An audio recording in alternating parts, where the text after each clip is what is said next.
আজ ইরান ধ্বংস হয়ে যাবে, এ কথা ওরা নিজেরাও জানে। জানে বলেই ভয় পায় না। বড় বড় নেতারা টার্গেটে মারা যাবে অনেকেই, কিন্তু ইরান প্রস্তুত। দেশের প্রায় সব স্তরে 4জন করে বিকল্প নেতা ঠিক করে রাখা আছে। একজন পড়ে গেলে আরেকজন দায়িত্ব নেবে। আর ক্ষমতা থামবে না, প্রতিরোধ থামবে না। ওরা জানে মরবে, তবুও আমেরিকার অন্যায়ের কাছে মাথা নত করবে না। এইটাই ওদের অপরাধ। ছোট একটা দেশ, কিন্তু ইতিহাস বলে সারা পৃথিবী এক হয়েও দেশটাকে ভাঙতে পারেনি। অবরোধ দিয়েছে, হুমকি দিয়েছে, ব্যবসা বন্ধ করেছে, অর্থনীতি চেপে ধরেছে, কিন্তু লাভ হয়নি। ওরা মাথা না নয়নি, আজও নোভাবে না।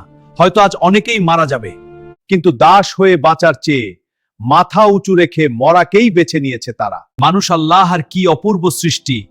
ইরানের মানুষেরা সেটা বারবার প্রমাণ করে। রক্ত দিয়ে, ধৈর্য দিয়ে আর অসম্ভব সাহস দিয়ে ওরা হারবে না, মরলেও ভেঙে পড়বে না। আল্লাহ আপনি ইরানকে আপনার কুদরতি ক্ষমতায় বিজয় করুন। আমিন।